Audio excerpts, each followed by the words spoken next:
Alright. What's up, everybody, and welcome back. Today, we're going to be talking about a very exciting match between Oliveira in the top right side of the map, the reigning world champion. But we're actually not talking about him. We're talking about his opponent.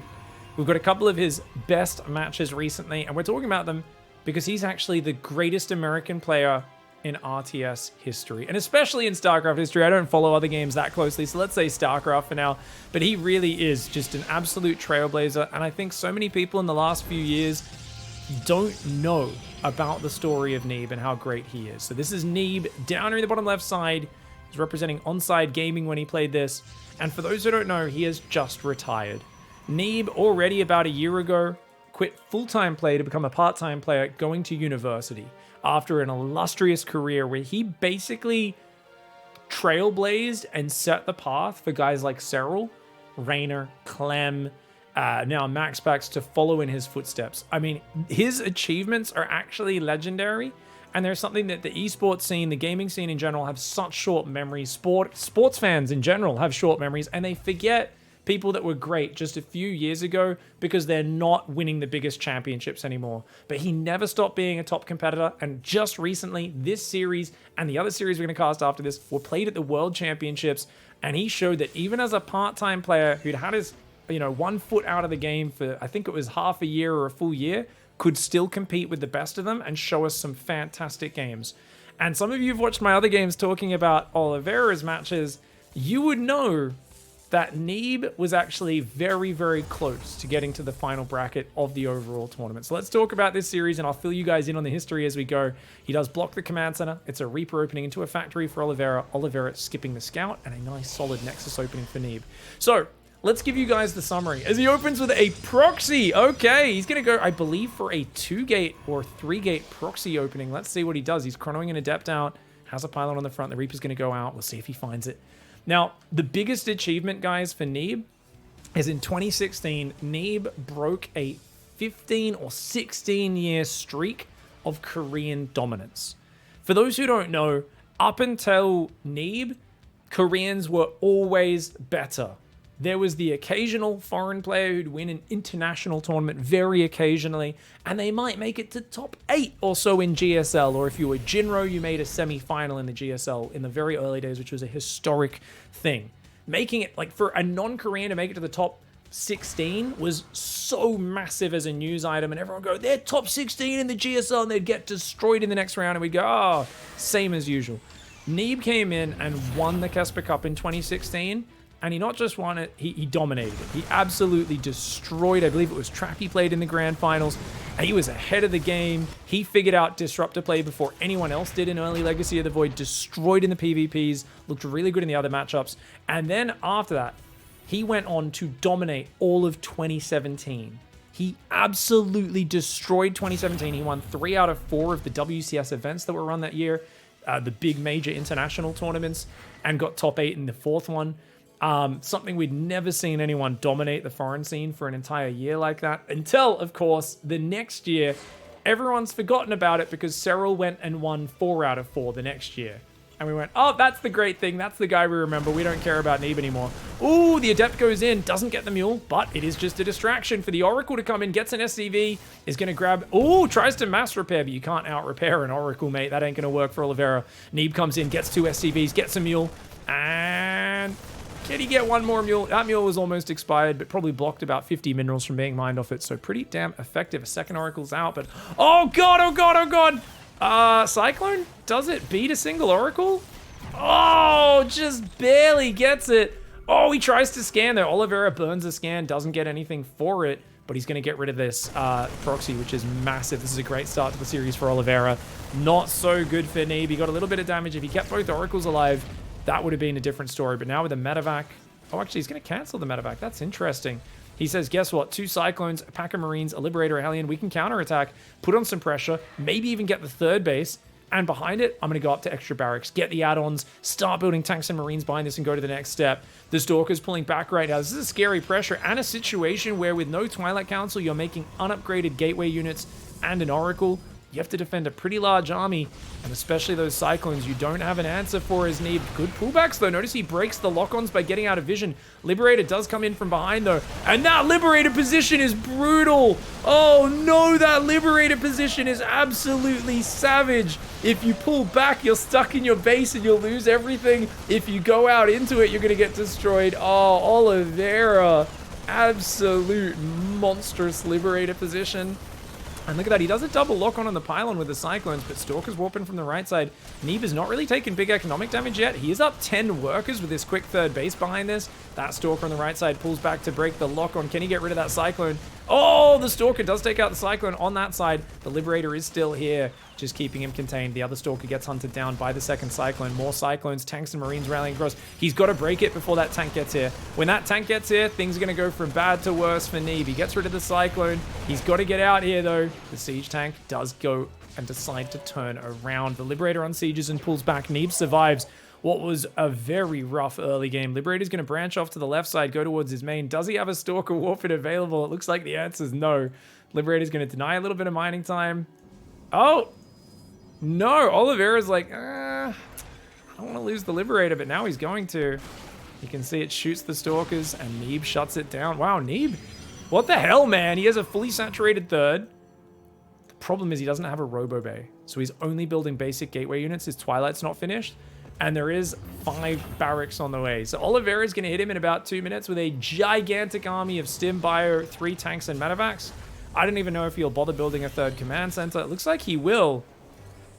I don't know if I can get behind that choice for Oliveira. That seems a little dicey to me. I feel like as Oliveira, you should be just going completely all in and even pulling the boys. But charge is on the way. We've got an Immortal out and a Sentry. Neeb using that 3rd base income very well. For those who don't know, Neeb's style has always been characterized as greedy. He always likes to be a bit greedy, and then if he gets away with it, because he's got very good defense, he'll try to turn that to his advantage by counterattacking really, really hard. Guys, you know what's really weird? I keep control-clicking the gateways, and it selects the Stalkers. You guys see that? What? I keep control-click the gateway, and then I go control-shift-click on the other gateway, and for some reason it selects the Stalkers and Zealots. I'm so confused right now. I don't know what's happening with the engine, but I'm not playing the game, so that's okay. Zealots are going to go down the left, getting ready for a run-by. Robo Bay coming in now as well, so he's going to make it to charge. Notice Neeb doesn't have Blink. This is a Neeb special. Neeb is one of the players who's very comfortable PvP, PvT, skipping Blink if he thinks it's more important to win a frontal engagement first. A lot of North American players have been inspired by this and copied it. So when you play on the NA ladder, there's a lot of no Blink, no Phoenix, just full ground Protoss players in this matchup. But that is a very scary army moving down the right side. We've got the tanks Bio moving up there. There's a battery, but it's pretty far back. And even though he's got a lot of Zealots, he's got to do damage. Zealot drop goes in the main. Zealot's running the natural at the same time. Watch out for the Widowmine friendly fire. Good pullback by Oliveira. He avoids the friendly fire in the SCV. Zealots in the natural doing what they can.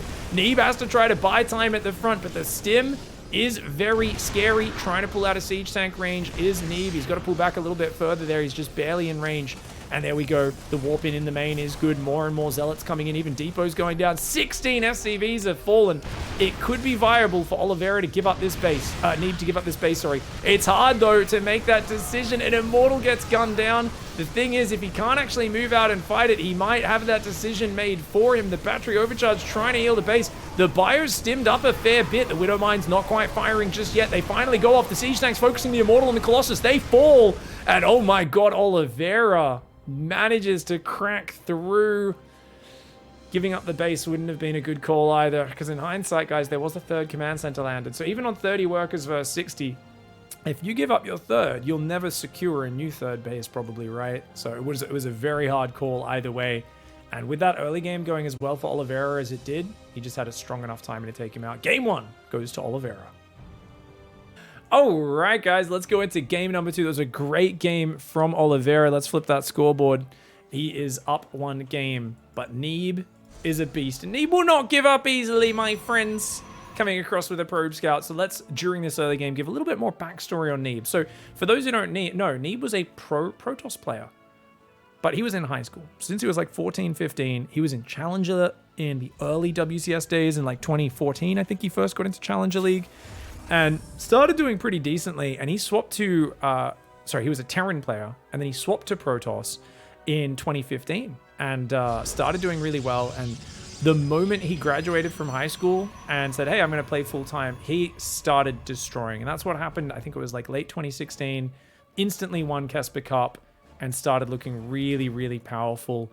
Won 3 out of 4 of the big tournaments that next year in 2017. The final one, actually, sorry, it wasn't the final one, was it? But one of those was against none other than young Serral. Played him in the grand finals, I believe, in Jonkoping in 2017.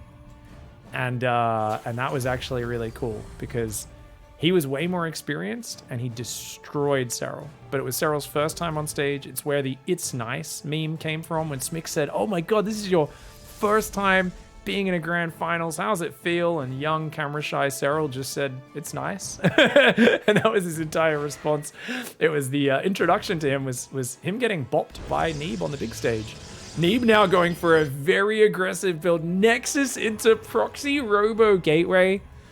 What's so great about Neeb is he was such a macro guy to begin with, but he added so many weird builds, crazy cheeses, and just interesting North American flavor.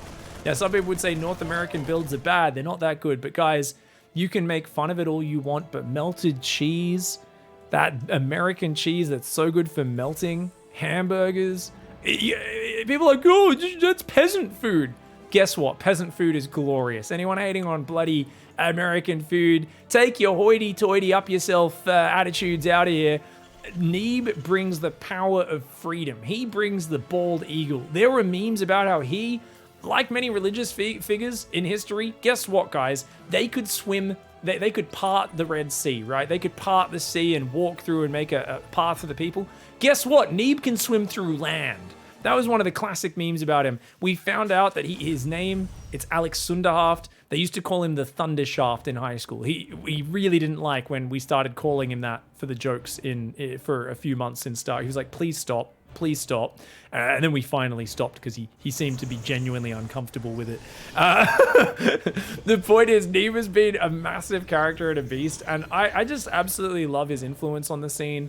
I really feel like breaking that streak of dominance, it created a thing where we said, hey, wait, after years of just saying, hey, there's no way non-Koreans can compete with Koreans, this guy broke through and showed you could. And now we have a whole group of players that can regularly take them down. Big Adept Immortal timing coming in. Oliveira Cyclone gets trapped up front. The Marines trying to fight this. The Immortals unable to get in range of the Siege Tanks. Great defense by Oliveira. So far, if he can get that Immortal, that would be big. But he does lose 5 SCVs. This is pretty good damage. And remember, there's a full base. This could transition. This doesn't have to be all in. Yeah, he starts probing and takes gases. Robo-Bay, Robo-Bay, Robo-Bay. I want to see disruptors built out of this Robo. If he does that, Neeb, you will make me the happiest player I've ever seen. I've ever been in my entire life. If you can make disruptors from a forward proxy and do a teabag build, I will be so happy. He's going to go for the Immortal drop. Oh, he's going to drop Immortals on the tank. Watch out, Oliveira. Immortals are going to get dropped on the tank. Getting dropped in range. They're a little slow to focus fire, but once they take it down, you can see, oh, the Prism Micro with this is huge. The bunker might get up. But another SCV goes down, as does the Siege Tank. The Marines stim, but there's no Medivacs to heal them. One Medivac, sorry, does pop out right now. Oh, you know what? He could even drop Immortals in the main and go for some of those add-ons, but looks like he's actually planning a bit more of a bust. 3 more pylons are building right now, hitting a slight supply block. No extra tech on the way right now. The SCV's just out of vision of those Stalkers. The Immortal drop looks forwards to the main base. He's going to come in one more time. He wants to get in here. Neeb's Observer sees everything. He wants that tank. This is a risky dive, but he's going to go for it by bloody... Oh no, he attacked the unbuildable bricks. But he does at least bait a stim. Doesn't take any real damage on any of these units. Warping in mass Stalker right now. And a Twilight Council coming down behind it. We'll see exactly how we go. All right. Immortal moving around the right side. The factory is there.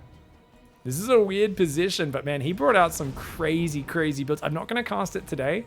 I might cast it another time, but Neeb played some crazy builds versus Clem as well in this tournament, where, I mean, his PVT was just off the chain.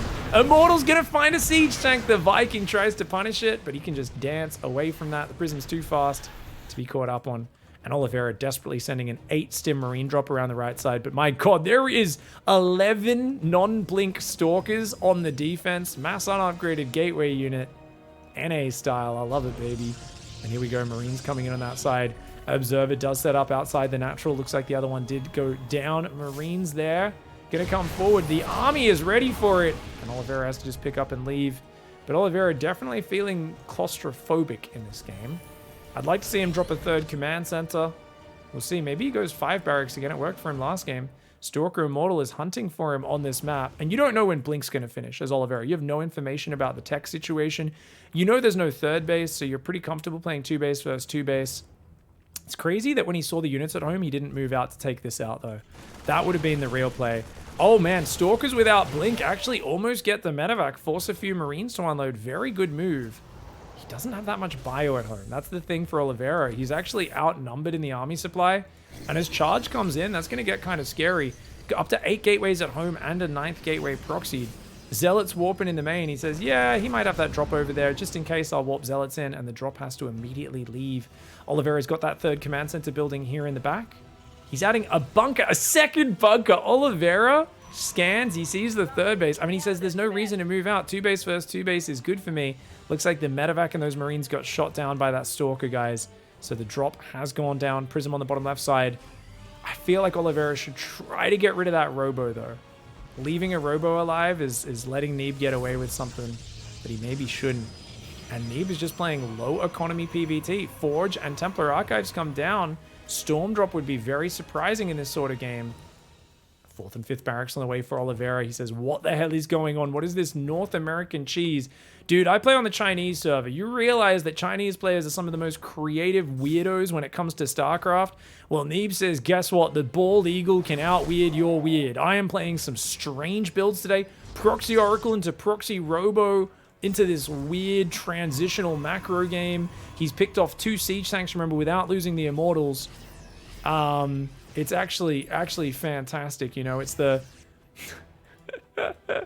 it's the very weird cheese that you can get in China versus the very cheap melting American cheese that you can get in America. The Europeans are sniffing, putting their noses up in disgust, going, I mean, they're both peasant cheeses. What the hell, man? That's nothing on what we've got over in France. But I tell you what, most players would get absolutely smashed by either of these guys. Never underestimate what you don't understand. And right now, I actually love the Storm transition, the 2nd Forge. Neeb's going to turn this into a proper macro game. He's got a 4th Nexus on the way. Neeb is just like, yeah, it's all right. Just gonna slowly transition onwards. I like that he's focusing on armor upgrades because he's very Zealot focused right now. And where did Pig go? Where did Pig hide? There he is. Gonna pop my face back up. Sorry about that, guys. Managed to hide there. 3 ghosts are on the way right now. And Tags Fire hanging out. +1 armor's coming in as well behind this. Marine sneaking down the left side of the map. Here we go. Okie dokie. Marine's going to try and do a little bit of a run past. Sees the 4th base. Sees a lot more Zealots coming in. So he knows it's a pretty basic composition. But with no ghosts out yet, he does have to be careful. Does take out the Robo, but already 3 observers out. Trying to do a little Storm Drop to probe in. Oh, Oliveira, don't clump, don't F2. Oh, Oliveira just F2'd his army. He was so nicely pre-spread as well. There we go. He does spread his units back out at least a little bit. I love the defensive setup. Oliveira is basically saying, let's just be unbreakable. But Neeb is the first pro gamer I've ever seen go triple Robo. Oh, actually, it's only double because this one's depowered. Still, double Robo and a Robo Bay. He's saying, hey, if you're going to turtle this long, I have to go to Robo Bay. I have to use the double upgrades. I might even need to take a 5th base. So Neeb's going to transfer upwards. He's picking off just lone units. Nice EMP to take out that observer. Big army in the main as well. Neeb doesn't... He's like, I know that I could lose track of your army, so I need to have my army preemptively split to deal with that. Very smart play by him. Hallucination does see that army going down the left side. Ooh, Viking gets a few shots off on the Prism. Watch out, Neeb! Oh, Neeb stumbles into the army. That whole army of Oliveira is stimmed quite hard. He's going to move in and get rid of that 4th base, so this is looking really bad for Neeb. But his army was already pre-split. These guys could go back down the right side and set up a delicious Sanger. But instead, he's grouping up his army all on one side for one big sandwich. Those tanks looking really nasty. I'd like to see Neeb flank it. Looks like he's going to come in from one side, but attacking through that choke point would be what we call a disaster, mate. That'd be a disaster. You know, Americans, Australians, Chinese, all historic allies if you go back long enough. And feel a bit of camaraderie to both of these players. 2 of my favorites. Right now, though, I'm feeling Oliveira has a much better army position, but a smaller army. And I do feel a Zealot flank or a big Zealot backstab could ruin his day. And oh, great choice. Great choice. Oliveira gets out of there, but he accidentally paths the wrong direction. Those guys could get caught by the Zealots. Oh, but Neeb didn't realize he was pulling back. Neeb's going to get one tank, 1 or 2 Marauders. It's a bit of value, but it's not game-ending by any means. And as he groups back up, Oliveira should be fine. Watch out for the Storm! Holy Storm drop, Batman! That's why they call him the Thundershaft, but nice reactive EMPs by Oliveira. Does take out the other High Templar as they drop from the prism. Good Storm at the start, but the follow-up spread was really good for Oliveira. Very, very good spread. Handled it really nicely. Unfortunately, his 4th command center is blocked from landing, so he needs to clear those buildings that he's left there this whole time. And here we go. Colossus, Immortal Stalkers, Archons all doing what they can. Liberators tanks trying to form up. The Ghosts as well. We've got a 5th base on the left side of the map. 2-2 upgrades are on the way for both sides here. Pretty evenly lined up. Let's take a look at that production as well for Oliveira. He's on 5 barracks. He's got a pretty good setup, but no 8 barracks yet. No 2nd starport, nothing like that. And oh god, has he left his right side a bit open? Those tanks in the open. Oh no, Oliveira pulled his whole army to the left. The proxy from the early game actually had a really good follow-up use, but there's not much meat with these potatoes. And Neeb needs some meat up front of this splash damage. Uh-oh, he's in big trouble. Chinese vengeance is coming for him. The Bio and the Vikings going after him. One Colossus falls, another one getting very low. The Colossus are taking a bit of damage, but the Bio overextended, clumped up a bit too much, and he loses a lot of medevacs. Oliveira, maybe they're clicking with his important thing, as Parting would say, getting a little bit excited. And needed to just chill and defend there. I think he threw away a few too many units. Now he's got to rebuild medevacs, but his Viking count is depleted. The Colossus coming in with the Stalkers, the Archons, and the Zealots as well. The Bio heavily wounded. These siege tanks are very necessary to hold back the Colossus, man. Ooh-wee. 4th base down there. Observer sieged up in between those bases. And here we go. Nexus on the far left side. So he's up on 5 bases, is Neeb. He's now in the driver's seat. He's making mass Archon, though, guys. Archon is an amazing gas bank that really sucks against heavy ghosts because they are 95% shields. You EMP those Archons down and they will disappear. They will disappear very quickly. Great pullback on the SCVs. Oliveira is just going to say, okay, take a few depots as long as I don't take a bad fight. All right. Disruptor zoning, doesn't find the mark. Neeb's got 3 Colossus, 5 Archons. Neeb is in a vicious position, but he needs some forward warpins. The Stalkers take out a Viking, but that tank volley, oof. Tank volley hurts. Stalkers trying to continue to deny mining as best he can. Neeb trying to shave off whatever edges he can get here. A lot of people in chat getting an impromptu history lesson as they don't, and they're like, what are you talking about? They're like, what are you talking about? We were never allies. Oh, how short people's memories are. Disruptors are going down. Bio's going down there as well, but a better trade for, of course, Oliveira. Neeb needs to find a finishing blow, and I think he's found it. That there is what we call the most phallic of symbols, standing tall and firm like a big damn rocket. That is the Dark Shrine. But oh my god, a massive Zealot Archon timing. EMPs blanket the entire army. Neeb, surprisingly decisive, pushing into the Terran defensive position, but he had so much Zealot Archon, and he uses that earlier lead and smashes right on through. DTs would have been the follow-up, but he doesn't need it. Neeb ties up the series. Alright guys, down here in the bottom right side, Oliveira trying to hold on, but it wasn't good enough against the onslaught of American proxy builds. Neeb really bringing out some aggression. I love it. Such a different way of playing. He really does just play to the beat of his own drum, and I feel like he grinded so hard before going to university that a lot of that skill and all of the, like, the massive jump up in skill, you guys know we did cast some of his games in the last year that were fantastic. There was that series, even just on ladder, where he was beating the crap out of Serral a few games, was fantastic. And it's because he was just grinding really hard. Neeb is another player who I really respect and appreciate, because as smart as he is, and as talented as he is, I always feel like Neeb is a mediocre player when he is not paired with super duper hard work. But holy crap, his work ethic is insane. Over his career in StarCraft 2, he's been one of the most consistent hard workers at grinding out ridiculous hours. And when he's fully in tune with the game, he will play many, many hours a day. He will memorize so many builds and transitions and follow-ups. He will study his opponents down to the letter. And that's what makes him such an exceptional player. He's got the work ethic, you know, the whole, oh, foreigners are lazy, non-Korean players don't practice hard enough. I think Neeb took that to heart as a young 15-year-old, 14-year-old. And he grinded super hard. A few players were asking, why did he swap from Terran to Protoss? And I do vaguely recall an interview where he said, I felt like it was hard to figure out why I was losing games as Terran. With Protoss, every time I lost, it felt really obvious the mistakes I was making and kind of where I could improve. So for him, he felt like Protoss just kind of matched him better. It was a more fluid improvement process, whereas he felt like it was harder to find those areas where he was making the mistakes as Terran. And obviously, I mean, he was still very young, and he just was probably playing all 3 races a fair bit and just kind of felt like Protoss vibed with him a little bit better. Reaper is going to come in. Stalker just moved out. That Adept is not being chronoed either. So that delayed Reaper actually coming in a few seconds late is going to be fantastic. Stalker does come back. Good probe micro, though, by Neeb. Oh, and he's actually going to get the Reaper. Very nice. That's worth it. A bit of mining time. Totally worth it to kill the Reaper, deny the scouting.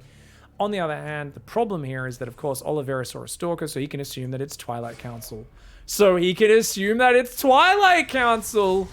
Big brain Neeb with the mind games, everybody. That's right, he's playing Oracle.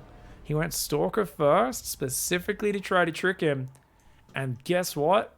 I reckon Oliveira will... Oh, unless his Hellion gets in for scouting. But hey, Hellion gets pinned back inside the base. I don't think he builds a Cyclone here, guys. I think he'll go straight Siege Tank or even just swap the building off the Tech Lab.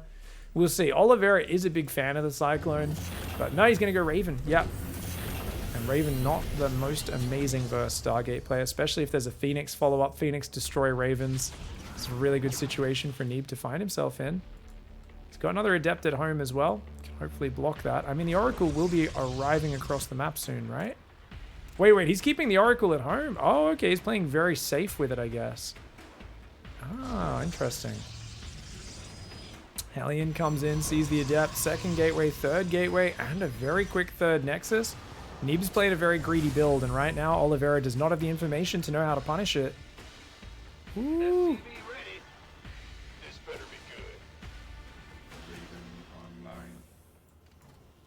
Twilight Council going down in that main base.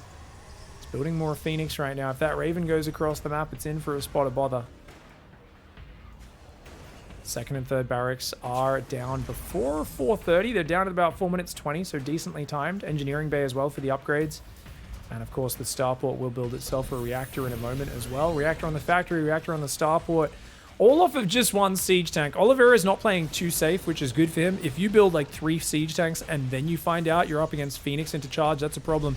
Ooh, Hellion sees the Oracle. Okay, that's good for him. At least he can split his Marines into his main base. Builds a turret in each mineral line as well. And the Oracle will come over for a little bit of harassment, maybe some stasis traps. Raven is no doubt going to be hiding, making sure Phoenix don't find it. Only takes 7 Phoenix shots to kill a Raven, and Phoenix shoot incredibly quickly.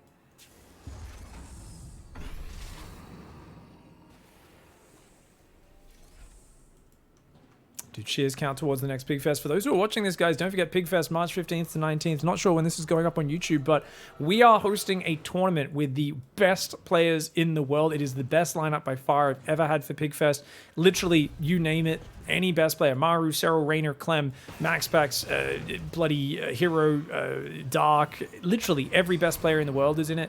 And you guys can support the prize pool. All donations on my stream are going towards helping that, as the Phoenix to pick that up. So if you guys want to do that, hop over to my stream, and you guys can find it even when I'm offline, the tip button below the stream, or !tip if you're on mobile, to get a link to that, and make sure you get on in there and support. That is the only way to support the prize pool, and 100% of those tips are going towards it. We've already funded a full $10,000 prize pool for the tournament, and we are right now, as I say this, 1/4 of the way to funding Pigfest 4, which we'll be hosting with a similar format, but we'll add qualifiers to it, and we'll be hosting that in July to October, so big thanks to everyone for that. Here we go. Adept is shading backwards. Bio moving on forwards. Widowmine gets picked up. Nice Phoenix play. And guys, Zealots are on the way with armor. Phoenix going to damage a tank. They don't get the kill, though. It's a scary push, but no third command center just yet. The Phoenix have done some good damage, and it is just Zealots. Only 11 of them as well, and it's been spotted. Now, there's an argument here for Oliveira pulling back and waiting till he has a bigger bio ball, because Zealot Phoenix does not scale well. Oh, he gets a Phoenix almost. Just barely survives. One Marine on the hunt. Go! Chase it, chase it. Oh, he doesn't. Okay, he was hoping it would just get pulled back a little bit. Stasis trap gets put there. The Raven does spot it. Let's see if Oliveira notices in time. Yes, he does. He's on A move. He's fine. Widowmine out there could get a shot on those Phoenix, but doesn't quite manage to. Mass Zealot Phoenix moving across the map. Starting a Robo 3-gas transition behind this is Neeb, but there's no Robo Bay. There's no splash damage. And you don't want to just Mass Zealots. Mass Zealots, it works for maybe another minute, maybe another minute and a half in this game. Past that point, there's going to be a critical Massive Marine Marauder with Widowmine supporting it, and Zealots do really bad against a big Massive Marine Marauder because they've just got too much gunpowder. You can't close the distance. Neeb, though, on the other hand, he's like, oh god, okay, I've got the Robo Bay. I mean, I can start Colossus, but with only one Robo, I feel like he needs to split Zealots off and get ready to do run-bys. I don't think he can fight front on. Phoenix flying the main. They killed 5 SCVs, but there was a Widowmine trap there, guys. 3 Phoenix went down there. He gets some SCV kills, but he loses a bunch of Phoenix, and guess what? There's no third command center right now. Oliveira is probably going to pull the boys here. To me, it feels like he's completely all in. He's got 4th and 5th barracks with no add-on. He's pumping Marines and Marauders non-stop. Liberators rallying across the map as well. Zealots are going to go across the map for a little bit of a base trade. There's a second Robo on the way. Robo Bay is done, but there's no Colossus out yet. And I feel like Oliveira has waited till he has a giant, massive army. It's coming on forwards now. There are Zealots getting ready to flank this. Revelation is there. Neeb needs the perfect engagement. Yes, he's got more army supply, but it's trash tier army. Zealots coming in from the right side. Phoenix coming in. The Raven will get focused down. The tank gets picked up. Zealots coming in from every single angle. That's the only way Zealots could beat that much bio, coming in from all sides, and that was a perfect engagement for Neeb. Even though he copped an anti-armor missile, he managed to make sure he got in there so hard and fast. I don't know if any big Widow Mines landed on his army, despite that it's still tied in supply. And actually, that's a lot of Terran supply with Medivacs and Libs. He does have his first 2 Colossus about to pop, though, and those Colossus will turn things around. Zealot run by is rallying in. Oliveira did not pull SCVs in this fight. That may have been a big mistake, guys. I don't know if it was or wasn't. That may have been a big mistake. Oh, hot diddly damn. Okay, here we go. Phoenix doing what they can. Zealots on the right side as well. Double Colossus production on the left. 4th Nexus coming up there. Liberator doing exactly what it can. The Zealot's going to work on those SCVs. See what it can happen. It's going to get 1, 2, maybe 3 SCVs. Not too bad. Oliveira needs to pull the boys. He needs to go. He needs to go now. Neeb has got Colossus, and there are no Vikings and no tanks, which means they have the range advantage. And instead of just being a melee boy, Neeb now has a long-range unit that forces the Terran to come to him and fight on his terms. Zealots from the back drag a Widowmine in. Oliveira avoids the friendly fire splash, but the Stalkers and the Sentries take out the Lib. The Medevac picks up the Phoenix doing the lifts. There's still 2, 3 Phoenix in the air. Widowmine gets picked up before it can burrow. Neeb is on the warpath, coming in with the power of hamburgers and M16s. He is chasing down Oliveira, and he does close out the series in a hard-fought 2-1 victory. GG, well played. All right, guys, that was a glorious series there. And you notice I'm going to hide my camera for the rest of this cast because Neeb is a beast, and I don't want to be distracting you all with, of course, the side of this attire. So hide it, burn it with fire, burn it with fire, put the tits away. Sorry, guys.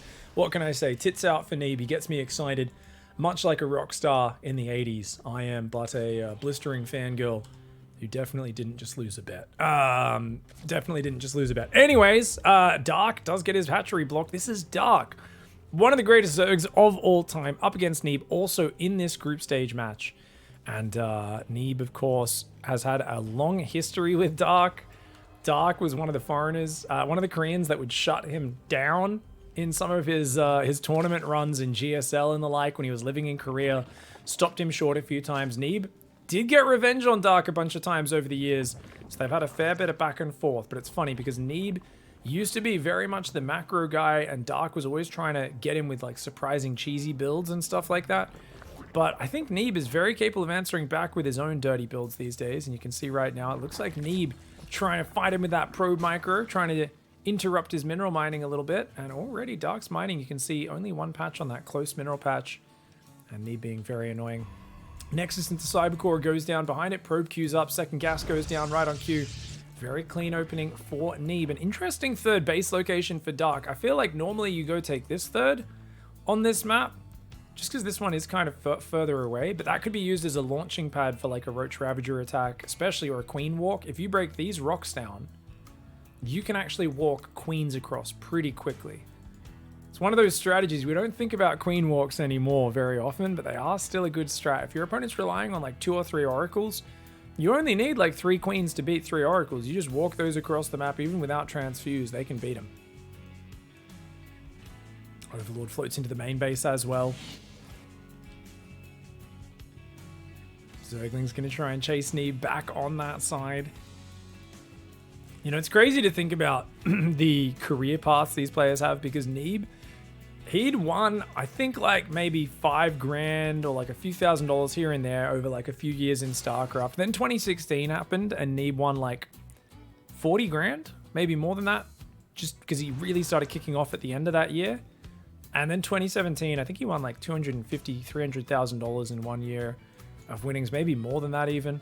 And it was just a fantastic 2017, 2018, pretty big for him as well. But just a player who had such a jump. And it's so crazy with sporting things like this and esports especially. You can go from like, oh, I've won $50 here and $20 there, and then suddenly you're winning $20, $30, $40,000 tournament prize pools, and it's like, oh my god. Especially, he was 18 at the time when he started dominating. He just finished high school, and got to be a good feeling when you're 18 years old and on top of the world like that. Serral experiencing something very similar about a year later. Same thing with him. Finished school, finally committed to the full-time play that he'd already been improving at for a long time, and became very rich very quickly for such a young one. Oracle's going to come out here. So getting 1 Overlord kill, not too bad. Dark, he's got an Overlord in the back so he can check the gas geysers, but not too much else. A few Zergling's going to come in and try and slow down the third base, but Neeb's actually moving out the left side, so it looks like he wants to take that third base. Escorts that probe over. And the first Oracle's going to come in. Let's see how this goes. Only 32 drones right now for Dark, because he's building 6 queens and Spore Crawlers so early on. He actually left his third completely open there. Big gamble in the response for Dark, and actually he leaves his main wide open as well. Yeah, pulling those queens down to defend a base that didn't have any workers on it backfires. And you know what? This base is wide open as well. Oh, the Oracle leaves its laser on a bit of a gamble for Neeb, but he says, hey, you never know, might catch something. Gets 2 extra drones of value. Very well done. That Oracle does take 1 more hit as it comes back to join up, but very good opening for him. Third Nexus is on the way, super crisp. He was the king of Adepts as well. The first guy who made Adepts look like a broken unit. My man. And part of what got them nerfed was Neeb, for those who don't know. My man, we've got some side commentary coming in, guys. Thank you very much for the love. Sorry, forgot to turn my alerts off. Turn those sounds off right now. The Oracle's coming in. Can we get a drone? Can we get one? Ooh, nope. The Queen's going to push that back. We've got Adepts waiting in the top, so he's going to try and distract and then do that. Dark going for a very quick 4th base. This is a greedy build for Dark. Will it pay off? Oh, Adepts do shade in. The Zerglings are on top of it, but they use the choke point here. They're going to get a lot of drones. Oracles dive at the same time. 1 Oracle falls, and the Adepts go down, but still no Spore in the main. Oh my god, Dark's greed getting taken advantage of, and Neeb showing the excellent opening prowess that he's known for. For those who don't know, it used to be kind of sad watching the NA scene if Neeb was playing a PvZ, because if it was anyone other than Scarlet, you'd watch these Zergs, like, who are fantastic players like Jon Snow, and you'd be like, oh yeah, he's getting really good, he'll be a good fight. And Neeb would kill him with his first 2 Adepts and 2 Oracles. He'd kill like 15 workers and it would just be game over. And we're seeing it here against bloody Dark, one of the best in the world. He's just so crisp with his Adept Oracle. My most recent PvZ build I copied actually from Neeb, because his Adept Oracle pressure looked so good. And he was winning so many games off of this harassment, and yet again he's doing it. I feel like it's even stronger than Hero's harassment. This early game, 3 drones do go down. The Adepts do get surrounded, but look at that. He finds the gas workers. 1, 2, 3 more, 4 more workers and gets out. Oh, and he even turns the lasers on and goes back for it. Oh, gets 1 more drone as well. Dude, so much damage. 44 drones only? Dark is literally on 44 drones. He's lost 28 workers, so he's doing what Dark does best. Messing up his early game, getting annihilated, falling behind, and then just doing a random all-in. He's going to do the Massling Bane attack that he's famous for. He's going to try and roll in with Lings and Banes, but look at Neeb's wall-off, dude. He's made a hallucination as well. If those Oracles come home, he'll be good. The Oracles really should be coming home, though. He's got to realize this is Dark. There's a lot of Zerglings there. Get back to the choke points. but he's got an Archon morphing. Archon's annihilating Bane. Here we go. Baneling's coming in for the boomies. Good spready on most of the units. The Zealots do get clumped up and taken out, but the Oracles are going to recall back. They can turn on their laser beam. Banelings need to blow up that pylon and get in the mineral line, but if they blow up the pylon, there won't be many Banelings left for the rest of it. Lings have surrounded a lot of these units, but the Oracles are taking him down. There's another pylon powering that Robo. The Sentry will fall. The Stalker will fall. A lot of expensive Protoss units going down. But at what cost? You're up 22 workers. You don't even care. As long as you don't lose all your workers, you're in a good spot. And Dark here looking absolutely desperate. I've been saying that Dark's ZVP going into Katowice was looking a little bit dated and a little bit not well executed enough and a bit too just predictable. And you know what? I was not expecting him to just get run over by Oracle Adept pressure, though. I thought it would be in the mid-game that he'd fall apart, but in this one, Neeb just was too crisp for him, too consistent with the Oracle pressure. Does get a kill on the 4th base, which is really nice. He's got more Banelings on the left side as well, in Oracle vision, no less. So he's kind of overwhelming Neeb on the multitasking front. Queen's going to intercept the Prism, but Neeb is still, of course, so far ahead. The Zealot Archon slaying on that side. Zealot Oracle on the left side, clean up those Banelings. Doesn't care about losing a few Zealots, as long as the Banelings don't get in the mineral line.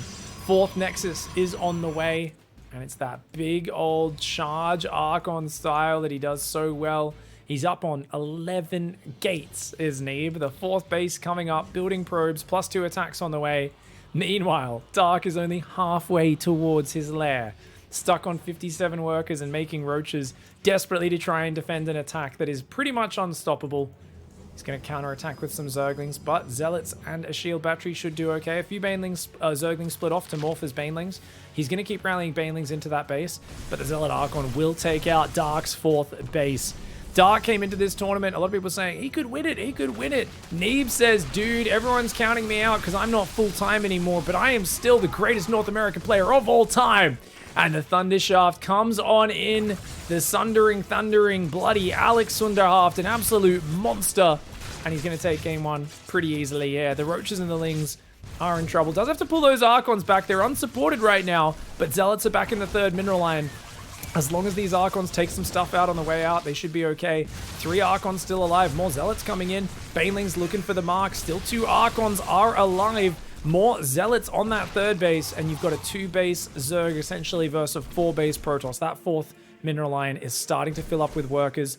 The Prism still dancing around. Roaches without roach speed, a pathetic sight for any Zerg fans. Dark simply too far behind, and it all comes back to the ridiculous worker damage in the early game. The Oracle Adept ran him over. Remember when I said a bit of a gamble pulling all of his queens to his base that didn't even have any drones on it? He left his main and his 3rd wide open for pressure.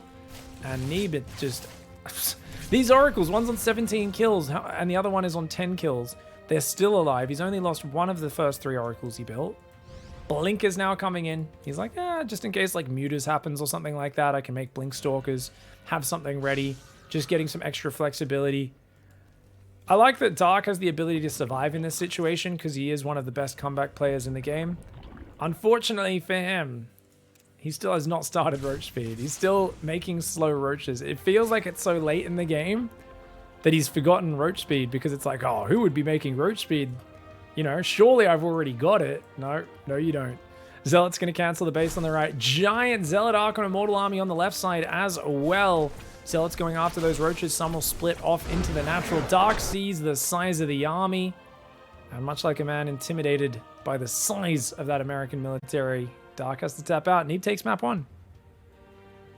Alright guys, very nice game 1 for Neeb. I don't know why I've got the scoreboard the wrong way around today, but I always seem to. And he's going to be going for an early scout, trying to block the hatchery. Little does he realize, Dark.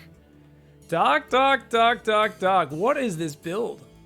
Oh, Dark's going to fake a 3rd base. Yeah, he's like, oh, you blocked me. I have to go expand. And he's actually going to proxy hatch. Does he maybe he's hatch block, actually. No, it's not hatch block. Oh, it is proxy hatch. Okay, guys, so he's going to do a Spine Crawler Zergling Rush. This is way stronger if you go gas, if you go pool first. Gas pool. And Neeb has played against this 1,000 times. Guys, if you want to pick a cheese to do, don't do it against someone that's played 4,000 series against Scarlet. I literally could use all my fingers and toes, and I wouldn't count half of the time Scarlet has tried to use variations of this build on Neeb in tournaments. Unfortunately, Neeb doesn't know what's happening. Oh, no. Neeb, he didn't go check for the base. He's tricked. Okay, I mean, it's going to work. It's going to work. Okay, the reason this works is because he's tricking Neeb. Because Neeb is like, oh, yeah, you've got your third base out here. I'll just deny the minerals. Everything's all normal with the gas timing. Oh, man. Neeb's not going to know till the creep comes down. He should be dead. I don't think there's any way to defend this if you build a Nexus like that. It does hit a little bit later than the other version of the build. The gas pool hits a bit harder and faster, but still, where's the drone? Yeah, he's already sending 3 drones. 3? He's going to build 3 spy crawlers. This wall is going to go down so fast, man. And you can see the probe still trying to harass him back home. Neeb's just doing his thing. Neeb's just doing his thing. Let's go to Neeb's camera. Oh, man, the greatest player in North America is in for a surprise. He sees 2 lava saved up in the main, and he goes, wait, why is there 2 lava in the main base? That's not normal. And he starts a robo on the high ground. Yep, he sees the creep. He sees the creep. He starts a robo on the high ground. He's already planning a backup layer of defense. He's going to build a wall in the main. He knows he's going to lose his natural. He should cancel the Nexus, guys. There is no way he should let that Nexus cancel. That's a big waste of money, in my opinion. He's already trying to wall the ramp on top. He knows that he cannot hold the low ground. Neeb has been cheesed so many times by Scarlet over the years. I remember ever since she was teammates with Bly, he taught her every dirty cheese. And because Neeb always historically would get the better of Scarlet, Neeb and Scarlet, big rivals in the American scene, her representing Canada and him bigger brothering her. Much like if there was a real war conflict between America and Canada, he's often got her in the headlock and he's doing the what's it called, like a noogie on her head, where you're like, he does that. No offense, I love Scarlet, she's great. But Protoss is pretty good and Neeb's pretty good as well. Oh, the Adept barely gets out before the low ground goes down. New gateway on the high ground. I don't know why Neeb let that Nexus finish. I think that's a big mistake, guys. But I love this high ground wall off. Realizing that this push is not very mobile. Wait, where's the creep? Oh, he sniped the tumor, didn't he? Which is severely slowing down the creep spread. Dark, you need a tumor over here right now. He's putting it on the wrong side. You need it over here. You got to get creep to this ramp as quickly as possible. But there's going to be an immortal and a shield battery out. Oh, Neeb. Neeb has the most... You know what, guys? Neeb might try to defend this from the ramp and actually keep the Nexus alive. There might be a good reason for this. The Adept's trying to defend it. He doesn't want to get surrounded, though. Yeah, I think he's got to just give it up. Dark's going to have to transition, though. There's no way Dark gets up that ramp. Even with spine crawlers, with immortals, they just wreck spines too hard. Dark is still building Zerg. Okay, Dark, there's being stubborn and then there's being stupid. If you don't start building drones right now, you go from stubborn to stupid. Drones and a queen needed. He needs a hatchery, drones and a queen right now. He's going banelings? He's going to bust the ramp. Oh, okay, this could actually work, I guess. But the creep still hasn't spread over there. He spread the tumor, only that you need the creep over here so your spines are actually working on this. Okay, he can bust the pylon. But then can he actually get us around beyond that is the question. Here we go, Ling Bane coming in. Neeb's going to pull back there. Oh, but the Immortals aren't completely solid. Oh, no, no. That battery overcharge will get taken out. The Ling's going for a big surround here, but is it enough Zerglings? Maybe not. The probes are pulled. The Immortals, they say, can you spell? Do you know what the name means? Maybe it's translated differently in Korean, but in the Lord's American, the name is Immortal. And that's what this unit is. They will not die to your stupid Baneling fire and your dumb Zerg cheese. That's how Neeb speaks, by the way. For those who've never heard him speak, that's definitely what he sounds like. 100%. He's from the deep south. That's not the deep south. I don't know what that accent was. My point is, the Immortals are strong. America is strong. And that cheese is not going to work. He's just not transitioning. He's not droning. He's not taking a hatchery. Trying to force his way up the ramp is not the way to do it. And that was an overcommitment for Dark. Neeb with an amazing backup plan. I guarantee you, if they go for the Nexus, Dark wins 99% of the time. This is probably the first time where they haven't scouted what he's doing. And they've actually just given up the wall, re-walled the high ground, got Immortals to counter the spines, and shut him down that hard. That is something which only someone who has literally blocked Scarlet from winning like 25 tournaments, only a man that has blocked Scarlet's cheese that many times would have been able to play this as smoothly as Neeb did. And that is the power of competing in the North American region. Immortal's going to take out the spine crawler. Oh, good uproot for Dark. He's trying to just delay Neeb moving down to take the expansion. Dark does have a hatchery on the way, but he's still massing Zerglings. The problem is this is a losing battle, because you're never going to kill the Immortal unless Neeb falls asleep on his keyboard. He's got one base macro, and it's fully macroed up. He's got nothing to do but stare at his units. So actually getting any unit kills here is an absolute pipe dream. The Observer and the Immortals will clean up this creep. Dark's still trying to waste time trying to find something. Dark Shrine on the way. Very cute. Of course, there is pressure on Neeb because that Natural, it's going to get some drones on it, guys. Their mains will start mining out in about a minute or two. And at that point, there's an expansion for Zerg. There isn't one for you. Zerg's getting up ahead and the workers. It's all about the Prism, the Immortals, and doing some counter damage. The question is, does Neeb try to expand behind this? He's got 4 Immortals, a Warp Prism, 2 Sentries, and a Zealot and Adept, and I think he's going for the 1 base all in. I think he's basically going to use Dark Templar, so if Dark doesn't have detection, Neeb will be able to kill him with DTs, and he can also simply use them to make Archons, which wreck Ling Bane. Immortals wreck Roaches and Spines. You get 1 or 2 Archons, they wreck Ling Bane. You've got Zealots that are also very good versus Zerglings. That's going to work out well. Now, he's lifted a probe across. Doesn't make any sense. If you want to expand, you have to take a corner nexus, because there's no way to defend that base. So Neeb making a bit of a doo-doo. Dark says, ooh, freebie, free nexus. He says, oh, there's a discount here at Neeb's Walmart. Just going to come in and take a free nexus and a Zealot there. Get a probe, get a pylon cancelled. Very nicely done. But I worry for his ability to kill this push, guys. DT's warping in the main. Spore Crawler start. Prism needs to get out of there. The Queens go for it. The DT's going after that Spore Crawler. Dark abandoning the main base, trying to get down to the Natural. The DT's are going ham, man. Immortals on the front as well. The drone's all running away. He doesn't have time to get his defense together. He manually blows up Banelings to kill the DT. But the other DT comes down and is going to start killing the Spore anyway. The Lings are surrounding the Immortals, but the Spore Crawler died in the Natural, which means that DT is doing tremendous damage. The Immortals and the Sentries pushing on that side as well. The DT getting 9 drones. The drones are forced to fight because fighting the Immortals is safer than hanging out with the Invisible Men. But the Immortals, the Sentries, and the Prism doing very well. The Prism does go down to the Queens. The DTs are hammering home the damage though. 1 DT in the Natural fighting the drones. The Immortals trying to start a step back. 22 drones. Probes to 3 drones right now. The Immortals will go down. Dark is a vicious fighter and he takes them all down. But guess what? We've got a DT with 7 kills in the Natural, a DT with 9 kills in the main. And that is a 2-drone Zerg player right now who is very, very sad. He's in a dark place mentally because his dirty cheese completely tricked and blindsided Neeb. He tricked him and he still could not take him down. Dark's got to be frustrated. This is that situation where you didn't even realize you could lose after the opening went this well. But it's that American cheese defense, man. When you've played NA ladder your whole life, that is it. Look at this. The Spore's trying to corner the DT. I think Neeb's not even watching, so I think it will go down finally. Looks like the DT will fall. Takes out 2 more Zerglings before he goes down. And Dark, of course, re-droning, guys. He's on 3 workers. He's going to start a 4th worker.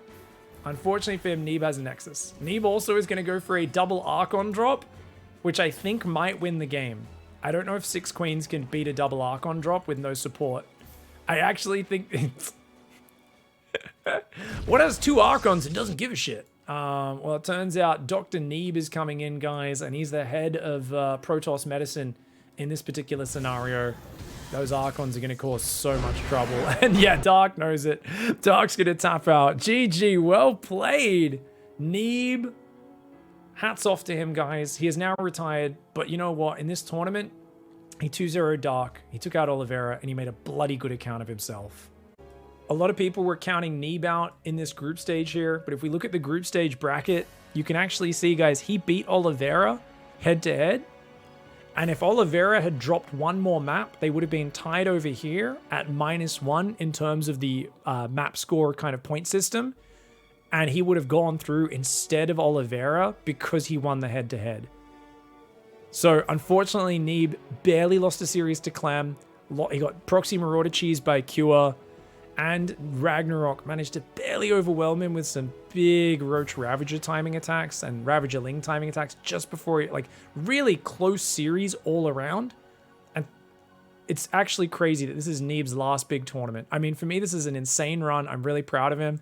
And I just want to say a big thanks to Neeb for everything he did for the StarCraft community and wishing him the best in his future. Going to university, college full-time now, studying, moving on to better and bigger things. But you know what? Like all RTS players, they're never gone for good. I bet you we see him come back and dip his toes into Stormgate a little bit as well. So hats off to Neeb for retiring. Much love for all the memories. And GG, well played.